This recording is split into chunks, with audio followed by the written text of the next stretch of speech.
I've gone back and forth for a long time about whether I should share this, because part of me wishes I could forget it ever happened, but keeping it inside has been worse. This happened when I was a sophomore at a college in the Northeast. I won't say where. Back then, my life felt structured and safe. I was in a sorority, majoring in English, and working hard because my future depended on it. Law school was the goal. I trusted the people around me. I trusted the system. I trusted that classrooms were safe places. I didn't know how wrong I was. The class that changed everything was an upper-level English course with about 25 students. Most were older than me, juniors and seniors who barely spoke. Our discussion sections were run by the TA, a man named Roar. Silence made him uncomfortable. When no one talked, he stared until someone filled the gap. It created this heavy tension that sat in the room every day, like something waiting to snap. There was one student who always spoke up. His name was Luke. He was confident, relaxed, and always prepared. When things got awkward, he broke the tension with humor. People listened to him because he actually knew what he was talking about. Since participation affected my grade, I spoke up too. Before long, it was always me and Luke carrying the discussions. Roar noticed. He watched me closely when I spoke. After my first essay, Roar wrote long comments praising my ideas. That felt good. I felt seen. But then his attention changed. He called on me more, held eye contact longer than necessary, asked questions that drifted away from the lesson. I told myself I was imagining things. Around that same time, Luke and I started seeing each other at parties and events. Eventually, we started dating. Luke felt safe, easy, comfortable. One afternoon after class, I saw him smoking with Roar behind the lecture hall. They laughed like old friends. I didn't even know Luke smoked. He brushed it off later, saying he wanted good grades. Something about it bothered me, but I ignored that feeling. I had no idea how connected they really were. One night, Luke fell asleep before me. His phone lit up beside him. I looked. I wasn't searching for anything bad, but what I found made my chest tighten. Photos of me, a lot of them, some normal, some private, and some I had no memory of taking. I lay there frozen, trying to convince myself it wasn't what it looked like. A week later, curiosity and fear won. I unlocked his phone again. This time, I checked his messages. That's when I saw the truth. He had been sending those photos to an unknown number for weeks. I started shaking. I woke him up and demanded answers. He lied badly.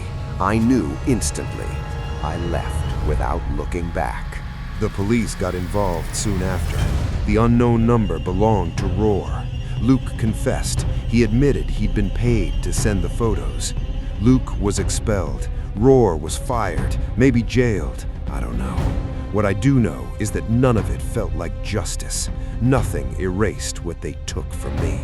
Over a year passed. I thought it was behind me. Then, late at night, I started noticing a silver sedan parked outside my sorority. Not every night, just often enough to notice. No one ever got in or out. It just sat there, silent. I don't know if I'm paranoid. I don't know if it's connected. But once someone takes your safety away, you never fully get it back. And I don't feel safe anymore.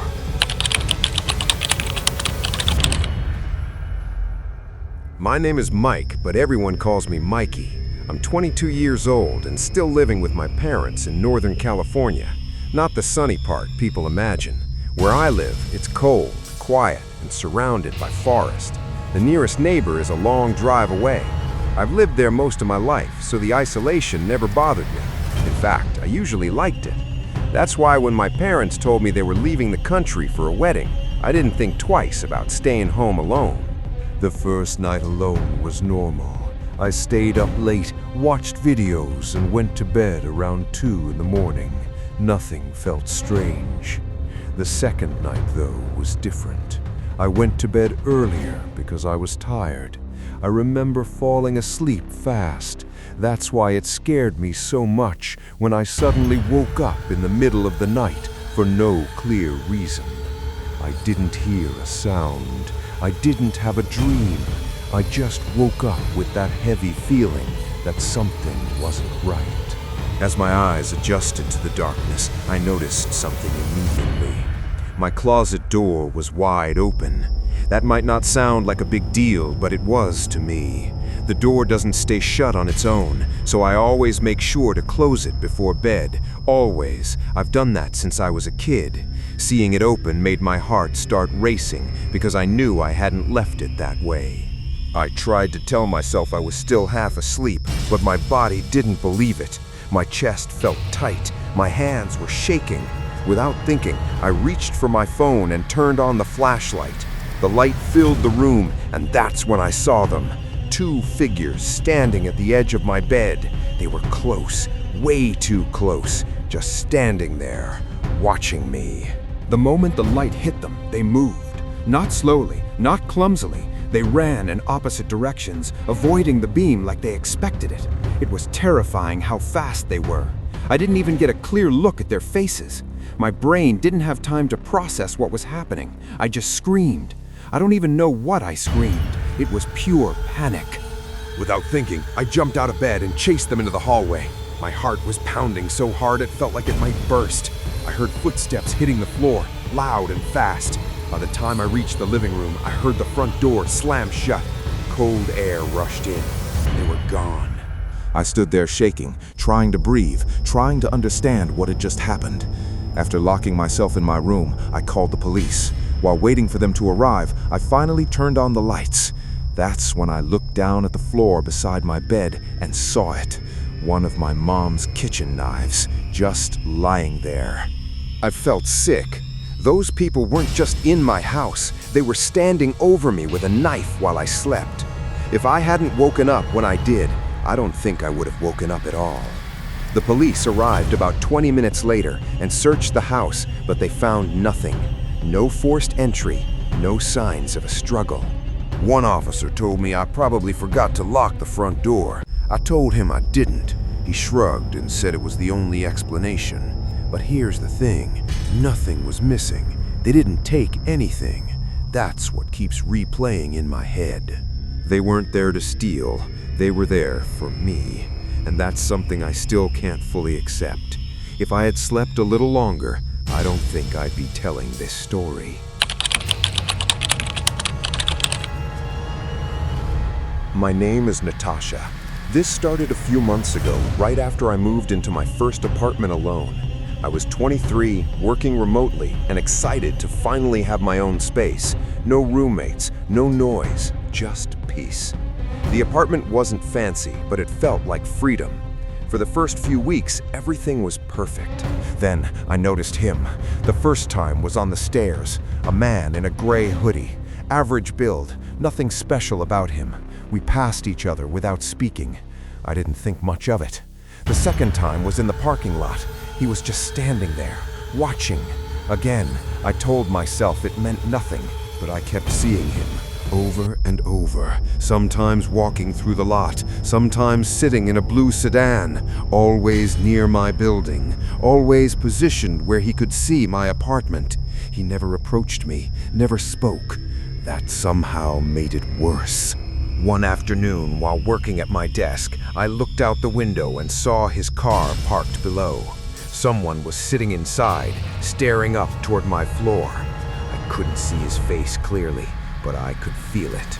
I was being watched inside my own home. The moment everything changed was when I saw him at a Chipotle across town, a place 15 minutes away from my apartment, a place you don't accidentally end up at. When I stood up to leave, he started gathering his things too. I felt sick. I called the police the next morning. I felt stupid explaining it, like I was wasting their time. They told me to document everything and call back if it escalated. By the time an officer arrived, the car was gone. A week later, I found a handwritten note slipped under my door. My hands were shaking when I picked it up. It said, "You should really close your blinds at night." That was the moment I knew I wasn't imagining anything. I moved out 2 weeks later. I didn't wait for my lease to end. I just left. I thought getting away would make it stop. I thought distance meant safety. About a month after moving back in with my parents, I saw the same blue sedan parked near their neighborhood. I recognized it instantly. I knew it was his. My heart dropped. I don't know how he found me. I don't know if he's still watching. I just know that once someone takes away your sense of safety, you never fully get it back. And I'm scared every time I leave the house. If you like this video, don't forget to subscribe my channel. See you on next videos. Till then, goodbye.